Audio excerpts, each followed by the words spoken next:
Cl2 ditambah 2 elektron. Oke, selanjutnya kita akan masuk ke dalam kegunaan unsur golongan utama. Pertama adalah pembuat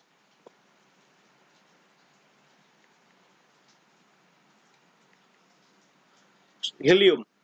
Penggunaan helium dalam bentuk gas sebagai pengisi kapal udara dan balon udara. Karena sukar bereaksi, tidak mudah terbakar dan ringan. Kegunaan helium yang kedua adalah dalam bentuk cair, digunakan sebagai zat pendingin karena memiliki titik uap yang sangat rendah. Kegunaan helium yang ketiga adalah campuran dengan oksigen, digunakan untuk pekerja terowongan, pernapasan penyelam, atau penderita asma. Selanjutnya adalah neon. Kegunaan neon yang pertama adalah pengisi lampu neon. Kegunaan neon yang kedua adalah dalam bentuk cair sebagai pendingin pada reaktor nuklir. Yang ketiga adalah pengisi tabung televisi. Selanjutnya adalah kegunaan argon. Yang pertama adalah pengisi lampu pijar karena tidak bereaksi dengan kawat wolfram yang panas. Yang kedua adalah untuk lampu reklame dengan cahaya berwarna merah muda. Yang ketiga adalah sebagai atmosfer inert pada pengelasan logam terbuat dari stainless steel, titanium, magnesium, dan aluminium. Selanjutnya adalah kegunaan krypton.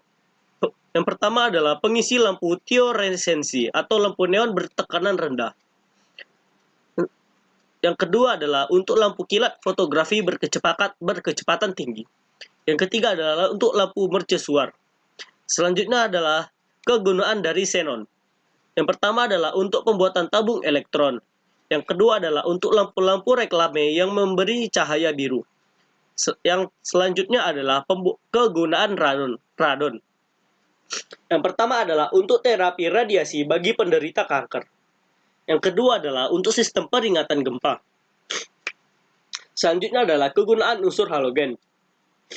Yang pertama kita akan bahas adalah kegunaan dari fluorin. Freon atau CFC digunakan sebagai cairan pendingin. Teflon atau poliotrafluoriketileana digunakan sebagai anti lengket.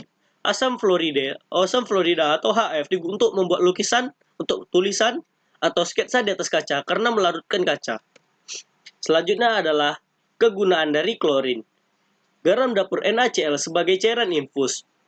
Mengawetkan makanan, mencairkan salju, mensintesis soda api, soda kue, berbagai senyawa lainnya. Yang keduanya adalah DDT untuk insektida.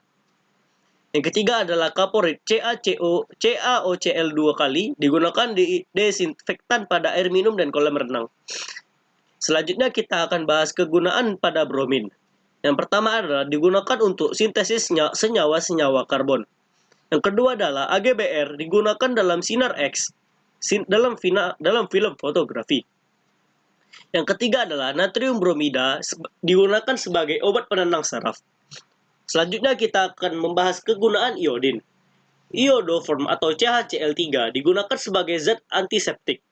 NaL, NaLO3, Kl, dan KLO3 dicampur dengan NaCl untuk mencegah penyakit gondok. Kl digunakan sebagai obat anti jamur. Oke, yang C adalah kegunaan unsur alkali. Yang pertama kita akan bahas adalah kegunaan dari litium. Ion litium digunakan untuk baterai smartphone, laptop, dan lain-lain. Paduan dengan Mg dan Al dimanfaatkan untuk komponen pesawat terbang. Litium dengan timbal digunakan untuk membungkus kabel. Selanjutnya adalah kegunaan dari natrium. Uap natrium digunakan pada lampu jalanan untuk memberikan warna kuning. Natrium dalam tubuh berfungsi untuk menjaga keseimbangan elektrolit dalam tubuh, menjaga tekanan darah, dan menjaga tekanan darah. NaOH digunakan untuk membuat sabun, rayon, dan kertas. Selanjutnya kita akan membahas kegunaan dari kalium.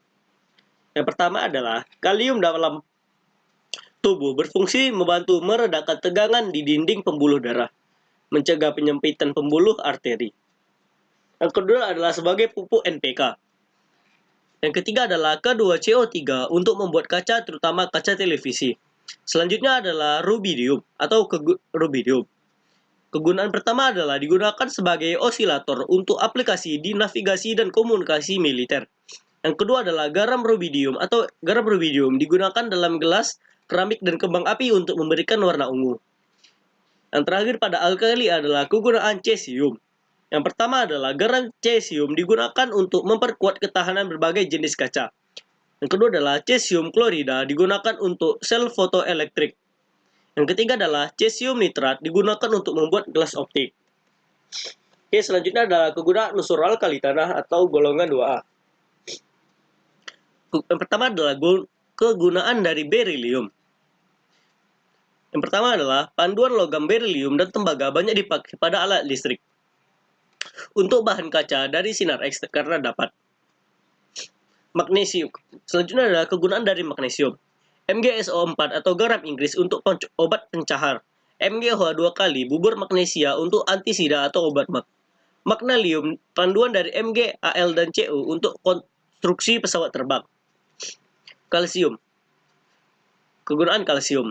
Yang pertama adalah untuk pembentukan tulang gigi dan daunan.